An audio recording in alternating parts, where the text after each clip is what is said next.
Professor Banji Akintoye, the worldwide leader of Yoruba global movement, Ilana Omo Odua, has urged the Yoruba and the Igbo people to put away rivalry and work together to achieve their deserved destinies in the world. The member of the Senate during the Second Republic said the destinies of the two ethnic groups are intertwined, as prophesied by the late Sage Obafemi Awolowo. Akintoye said, God's time has come for the Yoruba and Igbo to put together their enormous capabilities and achieve for themselves their true destinies. He spoke on Friday at a webinar with the theme Yoruba and Igbo Conference, Speaking with One Voice, organized by the Fatherland Group. He called on the two ethnic groups to stop allowing themselves to be used against one another, but to start collaborating for an agenda. His comments came at a time when there are political permutations for Southern presidency ahead of the 2023 general elections. The Yoruba leader further said the civil war was a horrible time in the history of Nigeria, especially in the relationship between the Igbo and the Yoruba ethnic nationalities, but called on both parties to dump the past in the garbage of history and work hand in hand to realize their destinies. He said, it has been horrible. It is time for us to turn around and begin to behave like the great nations that we are.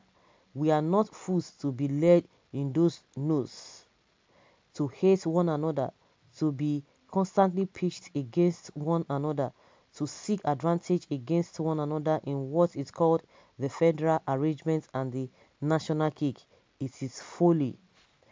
It is time the Yoruba and the Igbo developed their own agenda of where they want to be and what they want to do and how they can collaborate to achieve their purposes.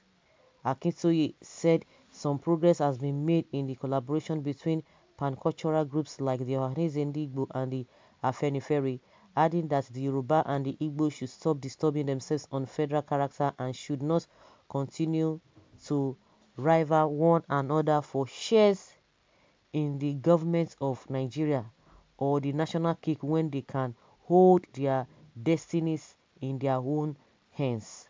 Sharing from the government of Nigeria is not the destiny of a great nation like the Igbo. It is not the destiny of a great nation like the Yoruba. Developing their own destinies, which Ahmadu Bello said we will not let them develop, is the quest, and it is time they began to do that, he added.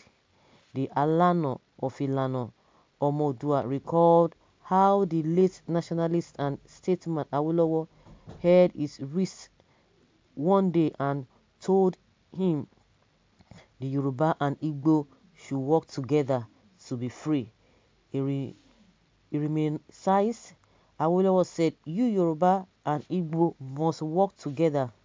And then he upgraded his talk to something like a prophecy. He said, you and the Igbo will work together. It is the only way you can be free in the world. It is the only way we can be free in the world. It is the only way we can achieve what we deserve in the world. You and the Igbo must work together. I am quoting him, Awolowo, as much as I can remember. I am not saying it is going to be easy, but I am saying it will be done. You and the Igbo will work together. It is only when you do that that you will achieve your goals in this world. You deserve your deserved destiny. Akintoye added that God's time has come for the two ethnic groups to rise and realize their true destinies. When God's time comes, it comes. God's time has come in the lives of the Yoruba and the Igbo nations in Nigeria. And when God's hand is stretched forth, nothing can bend it. Yes, God's time has come in the affairs of the Yoruba and the Igbo, and we better realize it, all of us, young and old, politicians and so on. This is the time when the Yoruba and the Igbo people must learn to join hands together to put together their enormous capabilities and achieve for themselves their true destinies in the world.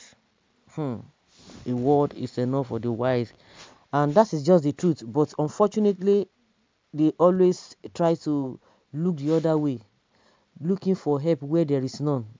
Especially these politicians looking for help where there is none. Even when they continue to fail, they still continue to forge ahead in that failure. Do the right thing. The people you are aligning with have a different mindset, but the people that have tendency of greatness, have tendency of development, no, you don't want to align yourself with them.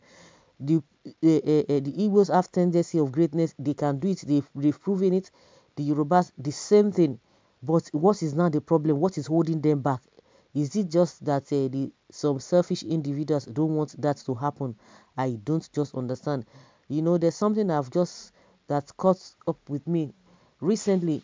The reason why these people do all of these things, they don't want a situation whereby everybody will just be, there will be uh equal sharing among the people, something that should go around to people. But some few individuals want the majority of what's supposed to be shared among the people to go to them, and they wouldn't want to open their eyes and see that happen, which is very, very disheartening. So it's unfortunate that people who are supposed to align together, they are looking the other way, going and looking for where there is help, where there is none. And at the end of the day, they fail and they still continue to forge ahead. What kind of a system and what kind of a people are these? So I think constant reminder will help out. Constant reminder. What a motivation. Until Igbo and Yoruba agree together, and we continue to wallow in economic meltdown and caged by northern backwardness. Just imagine what Ahmadu Bello said. God bless you, sir. Igbos already know where they are going. It is only Yorubas that love one Nigeria project, and they are the most vocal in attacking the Igbos on the issue of Biafra. Once more, God Almighty bless you, my elder, for calling for this candid advice. God bless you, sir. I just imagine a situation where a presidential candidate for 2023 comes from Igbo and Yoruba give support. As soon as that happens, I'm sure Middle Belt will support immediately. With this scenario, there will be immediate positive change in Nigeria. Period. Igbos don't have an issue with Yoruba. We have been living peacefully and intermarrying. The issue is north that kill with unmeaningful issues. Fight will break out in Libya or Pakistan or Saudi Arabia. You know fit, okay, it's not we start killing people now their way. Okay, that's a problem. I have if okay, someone say I have an issue with them. So Awolowo said Yoruba and Igbo must work together. Is it not the same man that stabbed an Igbo man in the back? Okay, maybe he has realized that at the end of the day. But whatever that they do, okay, what is if really we know that or somebody is trying to attack somebody that oh, he said this, he said that, well, he did something different. But what do we have now? Is it not the same thing that is still playing as people that are supposed to align together, looking the other way, looking for help where there is none? It's still happening. It's still happening. So, guys, let's hear your opinion concerning what Professor Banji Akintoye has said.